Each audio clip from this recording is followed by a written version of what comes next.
अस्सलाम वालेकुम नाज़रीन, मैं हूं अरसलान खोखर। आप देख रहे हैं प्रोग्राम तब्दीली। बदलती हुई सियासी वसात और तेज़ी से बदलते हुए सियासी हालात, एक जानिब इलेक्शन और इलेक्शन की तैयारियों का जोर और दूसरे जानिब इलेक्शन की तारीख का दूर दूर तक अभी तक कोई पता नहीं। तमाम चीज़ें अब तक अभाम का शिकार हैं, लेकिन कुछ डेवलपमेंट्स हुई हैं जिसमें बड़ी डेवलपमेंट यह है कि मियाँ नवाज शरीफ वतन वापस आ रहे हैं। 21 का ऐलान हो चुका है। अब देखते हैं कि वो इस 21 को पाकिस्तान आते हैं नहीं आते, लेकिन क्या उनके पाकिस्तान आने से मुस्लिम लीग नून में कोई नई रूह फूंक जाएगी? क्या होगा? क्योंकि जो पीडीएम की गवर्नमेंट है उसमें तमाम जमातें जो पीडीएम का हिस्सा थी, जब वो शामिल रहीं तो जो जो मुश्किलात उनके जाने के बाद या उनके वक्त में अवाम को फेस करना पड़ रही हैं, तो कितना कॉन्फिडेंस है इन बड़ी जमातों को, जिनमें मैं पाकिस्तान पीपल्स पार्टी की भी बात करूं, पाकिस्तान मुस्लिम लीग नून की भी बात करूं, कि किस तरह से अवाम में जाएंगे, अवाम के लिए क्या ऑप्शन है, और अगर अवाम के पास जाते हैं तो क्या नारे होंगे, क्या कहेंगे, क्या इनका मोटिव होगा, किस तरह से आगे बढ़ाएंगे इस इलेक्शन कैंपेन को। दूसरी तरफ अब चूंकि इलेक्शन का माहौल है तो लगता यूं ही है कि अब इत्तेहादी वाली बात पुरानी हो गई और एक दूसरे के हवाले से काफ़ी बातें हो रही हैं। बिलावल भुट्टो जरदारी साहब ने भी गुज़िश्ता रोज़ ये कहा है कि मियाँ नवाज शरीफ आएँ और आकर अपने केसेस का सामना करें या जेल जाएं, जो भी मामला है कानून के मुताबिक करें, हम उनको वेलकम करेंगे। अब यहाँ पर सिचुएशन ये है कि होता हमें यूँ दिखाई दे रहा है कि जब पार्टी दर पार्टी तकसीम होना शुरू हो जाए, एक के बाद एक पार्टी सामने आ जाए, तो वोट बैंक भी तब्दील होता है। राजा रियाज पाकिस्तान मुस्लिम लीग में ऑफिशियली शामिल हो गए, इससे पहले भी वो शामिल ही दिख रहे थे लेकिन ऑफिशियली शामिल हो गए। क्या फ़र्क पड़ेगा? इलेक्टेबल्स को लेना, वही पुरानी रिवायत सियासत की, क्या चेंज आ जाएगा और मुश्किलात क्या हैं? इलेक्शन पर कितना दोनों सियासी पार्टियां इस वक्त जोर दे रही हैं कि वक्त पर होने चाहिए, या फिर ये दोनों सियासी पार्टियां ही ये समझ रही हैं कि वक्त पर इलेक्शन ना ही हो तो बेहतर है, हमें वक्त मिल जाएगा कुछ। इन चीज़ों पर बात करेंगे। नवाबजादा इफ्तिखार अहमद खान साहब पाकिस्तान पीपल्स पार्टी के रहनुमा हमारे साथ मौजूद हैं। ताहिरा औरंगजेब साहिबा पाकिस्तान मुस्लिम लीग नून से हमारे साथ मौजूद हैं। बहुत शुक्रिया दोनों हजरात का। ताहिरा औरंगजेब साहिबा, पहले तो चलें, फाइनल हो गया कि मियाँ नवाज शरीफ आ रहे हैं, ये भी बता दें आ रहे हैं?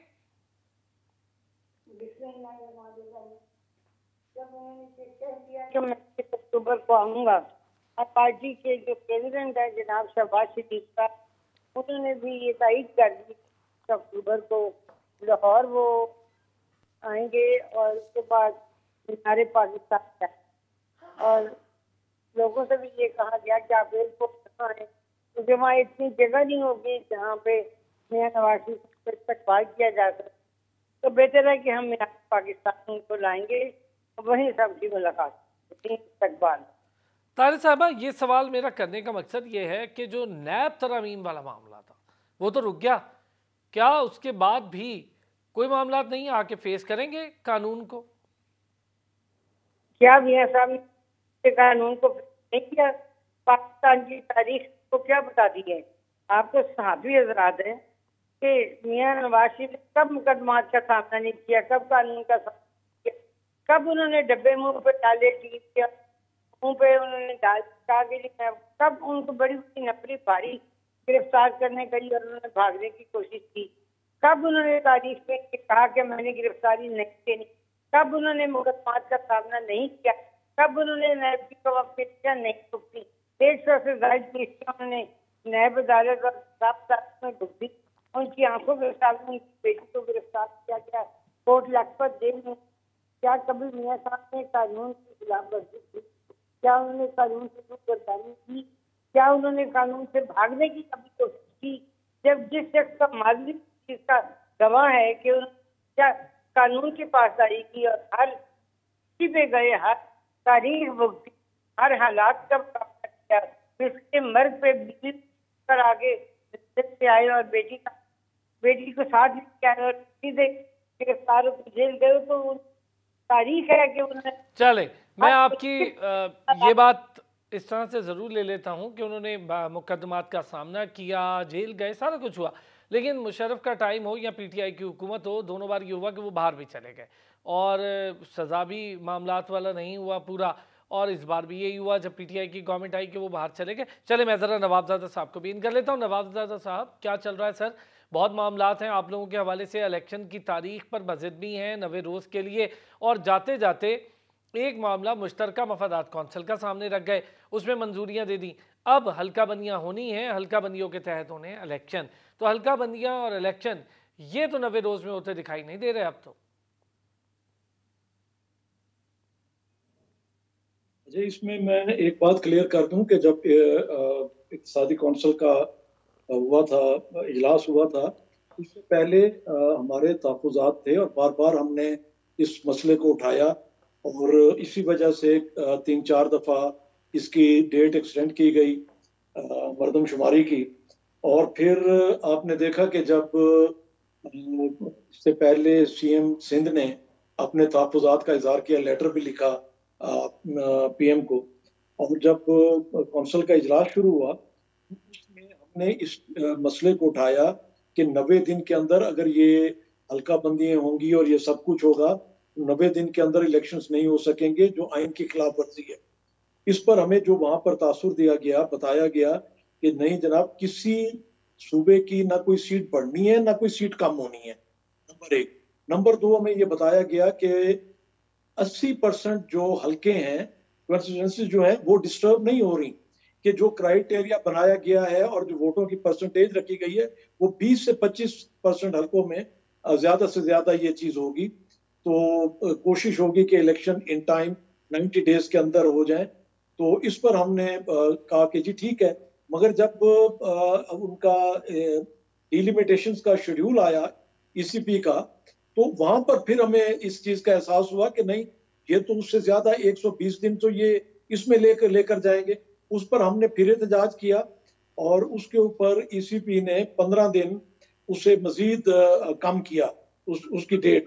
और अब भी जो है वो उनकी जो है डिलिमिटेशन जो थी, लास्ट डेट जो थी, उससे उन्होंने कम किया है। और मेरा ख्याल है कि अब इसी महीने 26 तारीख को इब्तदाई फरिश्ते जो है ना वो आवेदन कर देंगे डिलिमिटेशंस की। तो हमारा अब भी मुतालबा यही है कि टाइम के अंदर इलेक्शन होने चाहिए। और इस वक्त जो मसाइल, जिस मसाइल से मुल्क घिरा हुआ है, इसका वाहिद हल टाइम पे इलेक्शंस है। और ताकि एक नए हौसले और हिम्मत के साथ, एक नए मैंडेट के साथ गवर्नमेंट आए और जो मुल्की मसाइल हैं वो एक कॉन्फिडेंस से बैठकर इन्हें एड्रेस कर सके। अच्छा इफ्तिखार साहब, नए मैंडेट, नए हौसले के साथ पुराने मसाइल जो आप लोगों के हाथ में थे 16 माह की हुकूमत में, तब हल नहीं हो पाए। नए मैंडेट और नए हौसले के साथ क्या वही पुराने मसाइल और बड़े बड़े मसाइल ये हल हो जाएंगे? देखें, उस वक्त जो सूरत हाल थी, शायद आप अगर पुराने ये इंटरव्यूज साबका हुकूमत के जो 3.5 पौने 4 साल हुकूमत रही, उनकी अगर आप निकाल के देख लें, साबका प्राइम मिनिस्टर इमरान खान साहब के या उनके जो बाकी मिनिस्टर्स थे, उन्होंने बड़ा वादे तौर पे अपने इंटरव्यूज में कहा कि हमें अंदाजा हो गया था कि नवंबर में हमारी हुकूमत जा रही है, तो हमने वो इकदाम किए, बरूदी सुरंगें बिछा दी, अब ये मुल्क इनसे नहीं चल सकेगा और ये श्रीलंका बनेगा, ये इसका डिफॉल्ट कर जाएगा। और फिर आईएमएफ से भी जो लास्ट टाइम जो इन्होंने मुआहदा किया था, उस पर हम असेंबली के अंदर एहतजाज करते रहे कि ये मुआहदा, इसे फेस करना है पाकिस्तान के 22 करोड़ अवाम ने, खुदारा आप इसे मेहरबानी करें और इसे आप असेंबली के अंदर लेकर आए।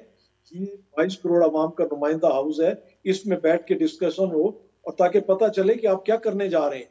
और फिर जो मुआहदा इन्होंने किया, नवंबर में इन्होंने जब आलमी सतह पर कीमतें बढ़ रही थी, इन्होंने उस मुआहदे की खिलाफ वर्जी करते हुए 10-10 रुपए रेट्स कम किए, पेट्रोल डीजल, और फिर इसी तरह बिजली के रेट्स भी कम किए। तो उससे जो मसाइल खड़े हुए, जब हमारी गवर्नमेंट आई तो हमारे लिए ये सारे चैलेंजेस थे और उसमें हमने एड्रेस किया।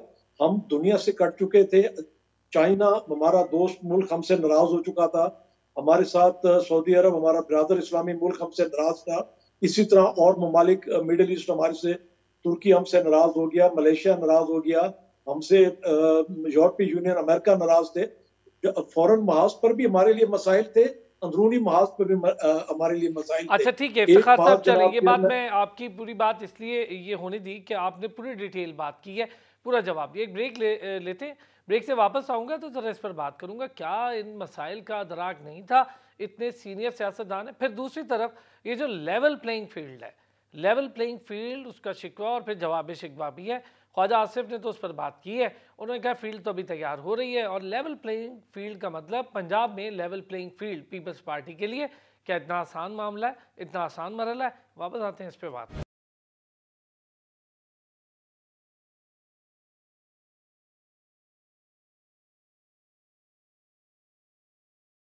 वेलकम बैक जी। और लेवल प्लेइंग फील्ड, ताहिरा साहिबा, लेवल प्लेइंग फील्ड की बात आपने सुनी ली, मामलात हुए, क्या आप इत्तेहादियों के दरमियान इस पर मामलात हैं, और क्या फ़र्क पड़ जाएगा मियां नवाज शरीफ के पाकिस्तान आने से? आप समझते हैं कि पंजाब में जो नून लीग को बड़े धचके लगे हैं वो दोबारा से रिकवर हो पाएंगे, और पाकिस्तान भर की जमात होते हुए नून लीग पंजाब की हद तक रह गई तो इसको क्या पाकिस्तान भर में दोबारा फैलाएंगे?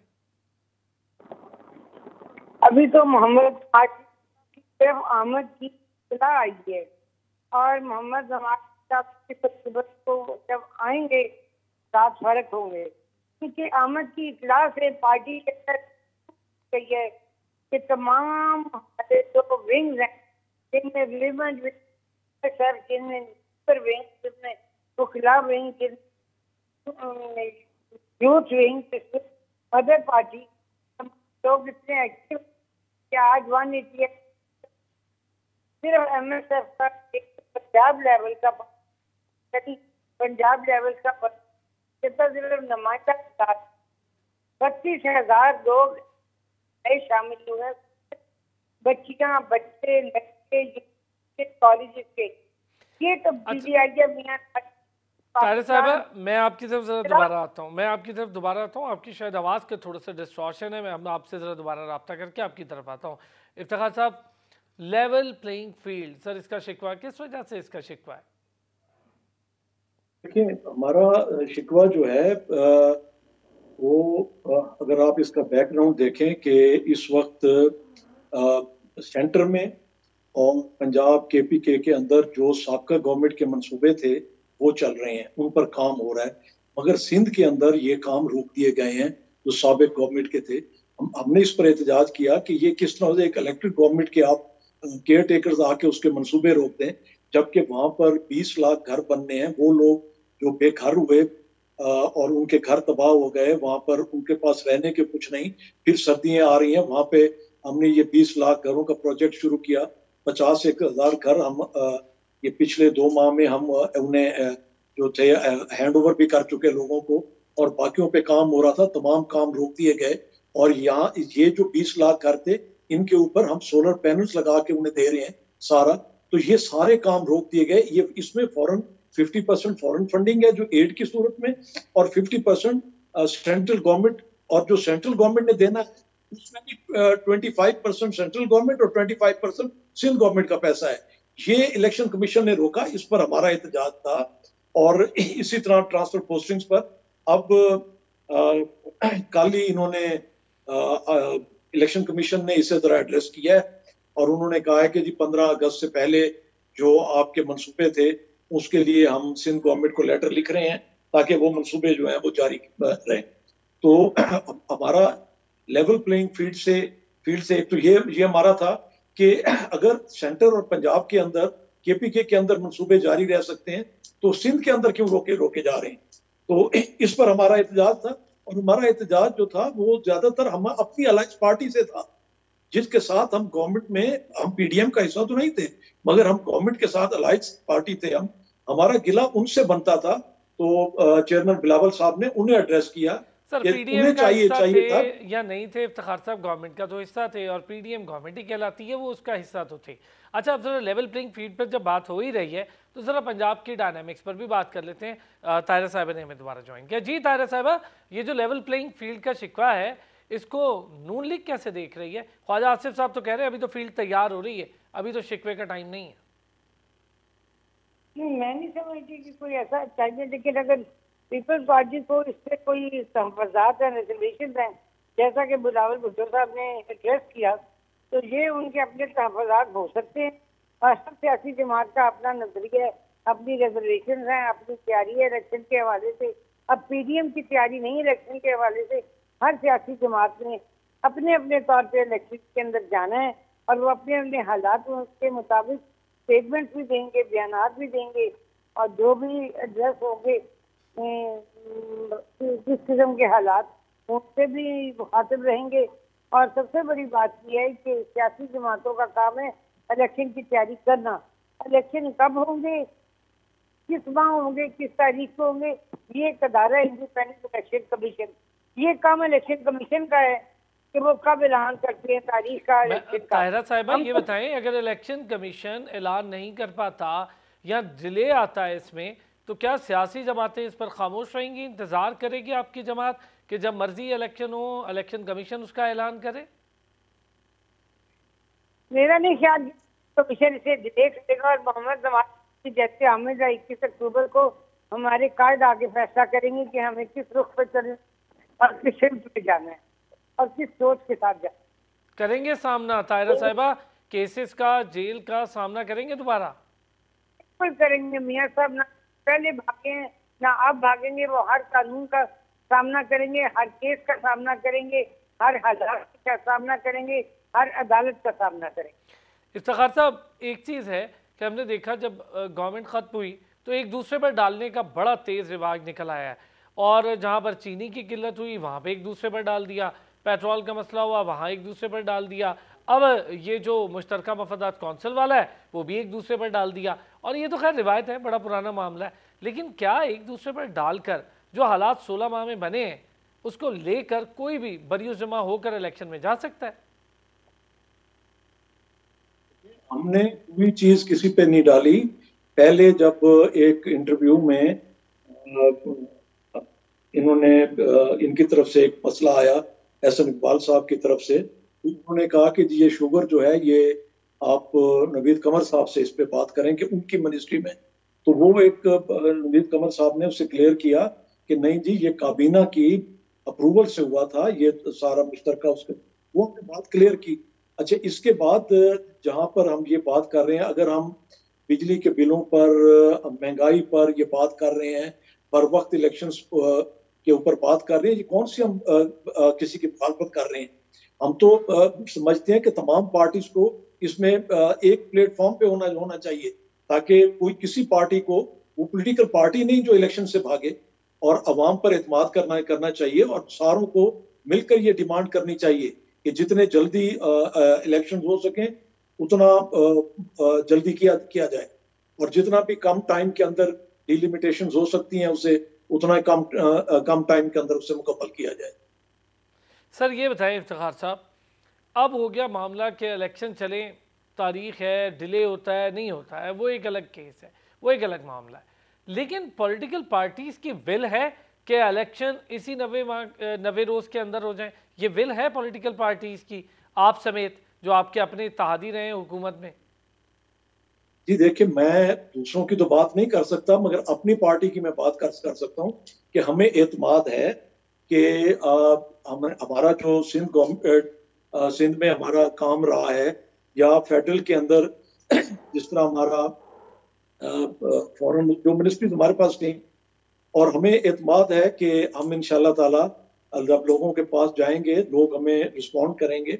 और ये मुतालबा हमारा आज का नहीं था, आपको शायद याद हो कि जब सवात के अंदर आखिरी गवर्नमेंट के महीना 1.5 माह रहता था, बिलावल साहब ने वहां जलसे आम में भी ये मुतालबा किया था अपने अलाइज से कि जब असेंबली डिसॉल्व हो तो 90 डेज के अंदर इलेक्शन होने चाहिए। और तमाम मैं अपनी अच्छा, एक चीज इसमें जरा एडअप कर दे, मैं ताहिरा साहिबा से पूछता हूँ, आपने जो लेवल प्लेइंग फील्ड का मामला सिर्फ सिंध की हद तक या मंसूबों की हद तक रखा, तो बिलावल भुट्टो साहब ने तो वाजे कहा है कि लेवल प्लेइंग की बात अब सबके नजर आ रही है, सबके सामने, और इसका मुतालबा मुस्लिम लीग नून के साथ है।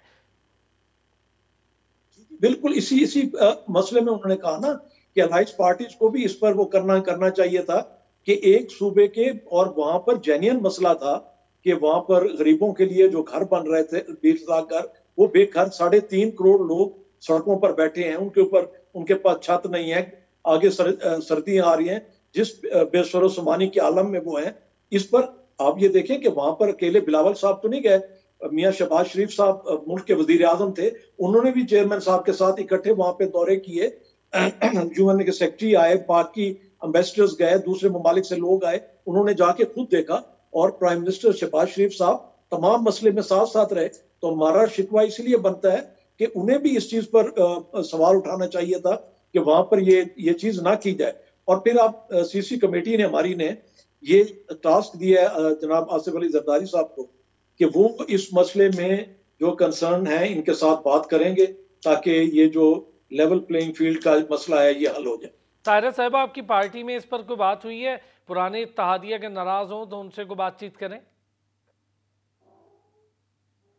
देखिए, पुराने इत्तेहादी नाराज हमसे तो नहीं हुए, उनकी अपनी रिजर्वेशन है, हम उनके साथ हैं। और सबसे बड़ी बात ये है कि जो बात मेरे भाई इफ्तिखार साहब कर रहे हैं तो सही कर रहे हैं कि अगर वहाँ पे लोगों के घर बन रहे थे और वो बंद किए गए तो उनको शुक्र है कि वो काम दोबारा शुरू हो गया। मेरा नहीं ख्याल कि अब इस बात पर बहस करनी चाहिए क्योंकि काम तो दोबारा शुरू हो चुका है।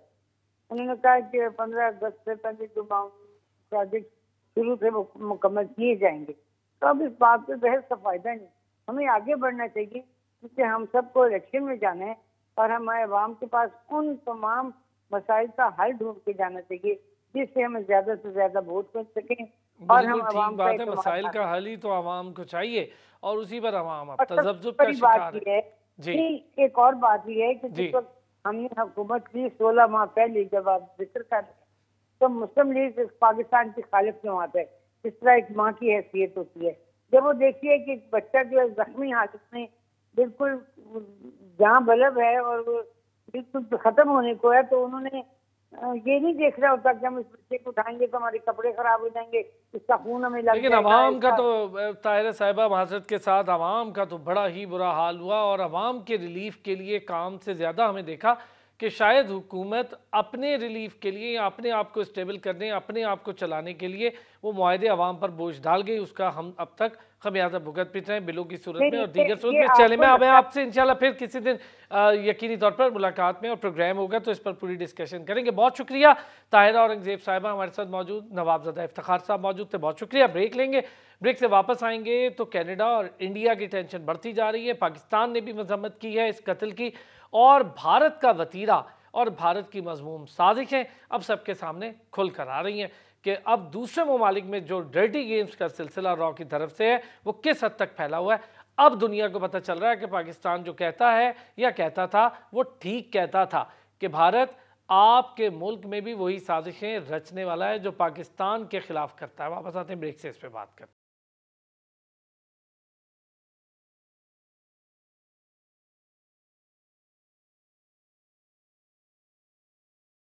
वेलकम बैक जी। और जैसे कि मैंने कहा था ब्रेक से वापस आएंगे तो भारत के मजमूम अज़ाइम, उसका किरदार दुनिया पर आया हो चुका है। कनाडा तो अब खुलकर इस पर बात कर रहा है। हम तो बहुत अरसे से कह रहे थे, हमारे सेक्रेटरी खारजा ने बड़ा वाज़ेह कहा कि पाकिस्तान से बेहतर कोई नहीं जानता भारत कैसे साजिश करता है।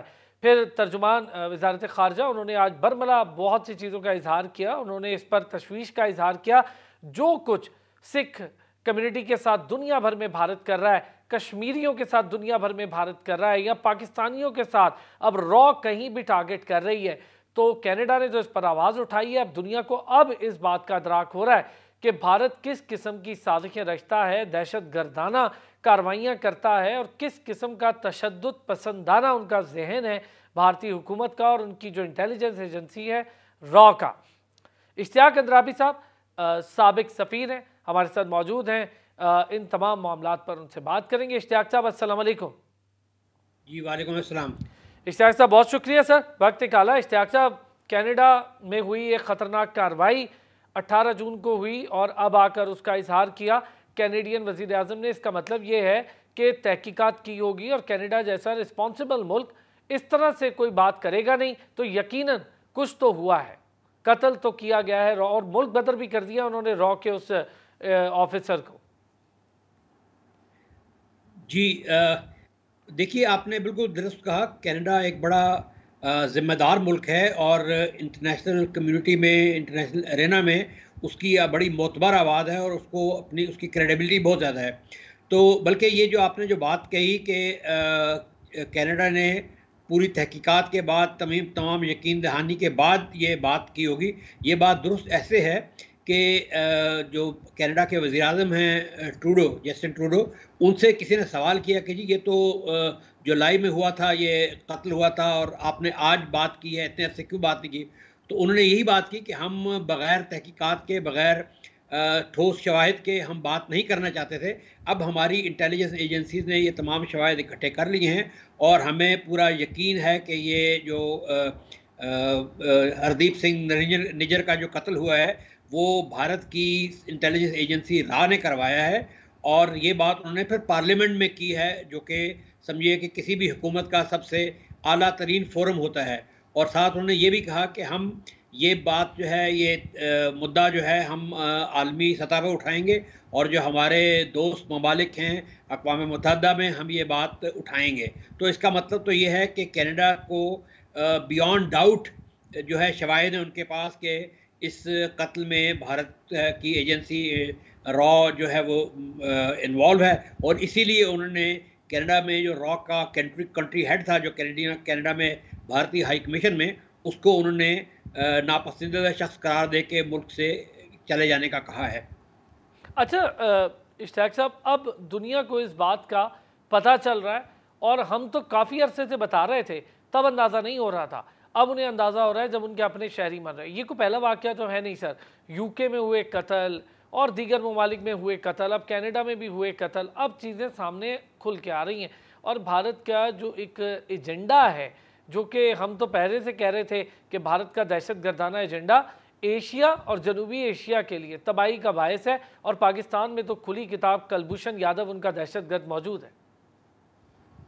जी बिल्कुल, अगर आप देखें तो मौजूदा दौर में 20वीं 21वीं सदी में जो दहशतगर्दी है वो उसकी आगाज़ ही भारत से हुआ है। भारत के साबिक़ वज़ीर आज़म राजीव गांधी एक दहशतगर्दाना कार्रवाई में, एक सुसाइड बॉम्बर के अटैक में वो वफात पा गए थे।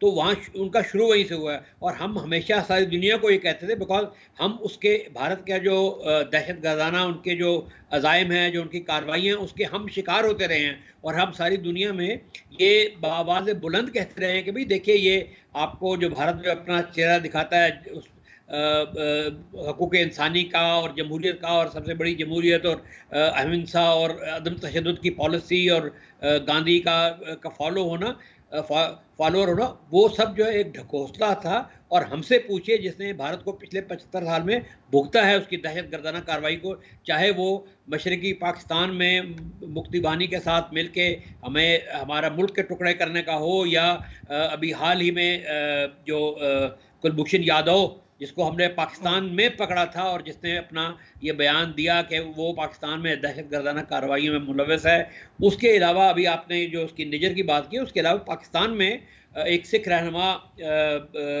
पंजवार, परमजीत सिंह पंजवार को उन्होंने लाहौर में कत्ल किया था। और अगर आप देखें तो ये जब से भारत के इसराइल के साथ ताल्लुकात हुए हैं, ये भारत ने ये इसराइल से ही सबक लिया है। इससे पहले इसराइल की जो खुफिया एजेंसी है, इंटेलिजेंस एजेंसी है, मोसाद है, वो बैरून ममालिक में इसराइल के जो दुश्मन थे, चाहे वो अरब साइंसदान हो, चाहे वो ईरानी साइंसदान हो, चाहे उससे पहले वो नाजी जर्मनी के मफरूद लीडर हो, उनको इन्होंने बैरून मुल्क जाके, इसराइल से बाहर जाके उनको कत्ल किया है। और वो they have been getting away with it, किसी ने उनको कुछ नहीं कहा। सबसे पहले जो है 1950।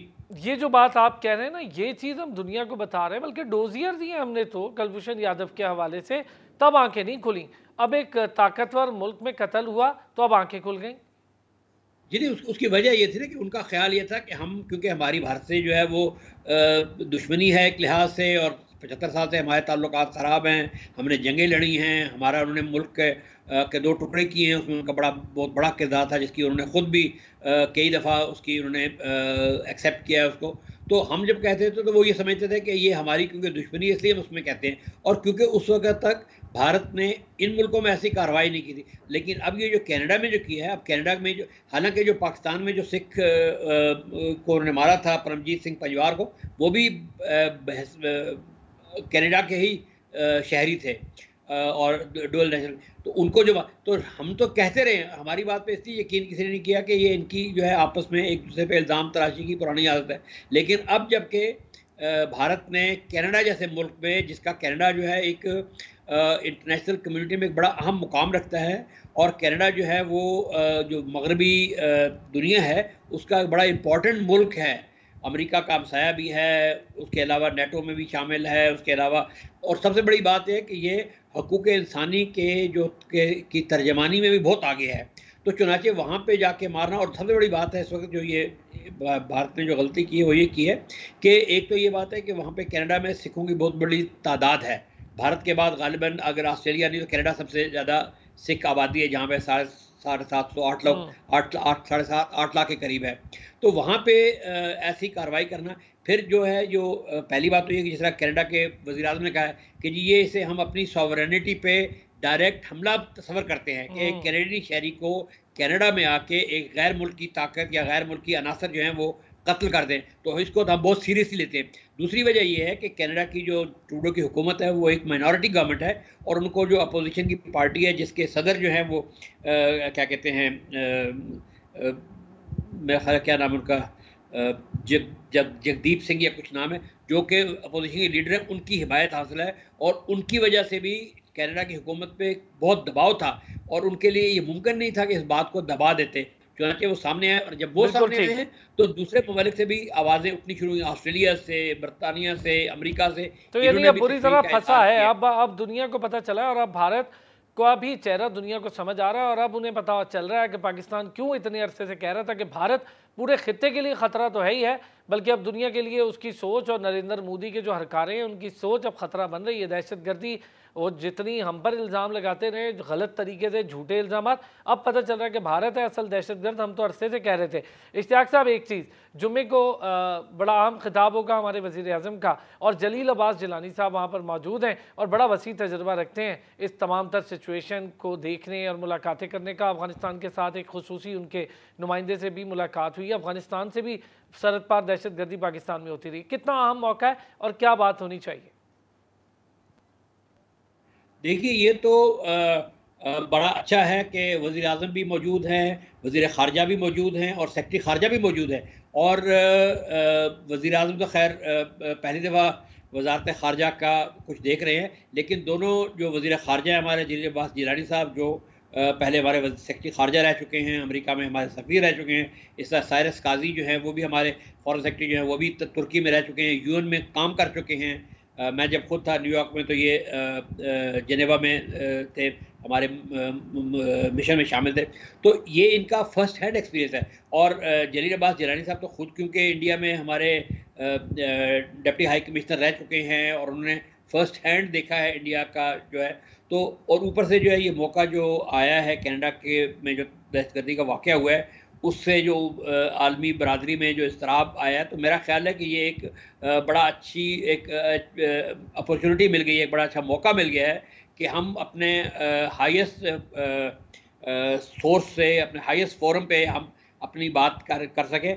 मुझे नहीं पता कि जो वज़ीर आज़म का जो खिताब होगा उसमें उसको डायरेक्टली बात करेंगे, लेकिन मेरा ख्याल तो ये है कि सर कश्मीर का मुकदमा है, देना चाहिए। कश्मीर में भी इसी तरह की एक्स्ट्रा जुडिशल किलिंग्स हो रही हैं, मारा जा रहा है बेदर्दी से लोगों को, इंडिया के अंदर अकलियतों को मारा जा रहा है, कत्ल किया जा रहा है, दुनिया भर में अब तो वीडियोस मौजूद हैं, अब तो छुपता कुछ नहीं है। और पाकिस्तान के लिए भी ये बेहतर मौका है कि कम से कम कश्मीर की बात तो हम करते ही हमेशा, अब ज़रा इसको ताकत के साथ रखें और पता चले भारत को कि भाई दुनिया भर में भी मार रहे हो, कश्मीरियों को कत्ल कर रहे हो, चुन चुन के मार रहे हो कश्मीरियों को, और भारत के अंदर मुसलमानों को, ईसाइयों को, तमाम अकलियतों को मारा जा रहा है। बहुत शुक्रिया इश्तियाक साहब, इश्तियाक अंद्राबी साहब, साबिक सफ़ीर और एक्सपर्ट थे इस तमाम मामले पर, उन्होंने हमसे बात की। अब तक के लिए इतना ही, फिर होगी आपसे मुलाकात, अपना ख्याल रखिएगा।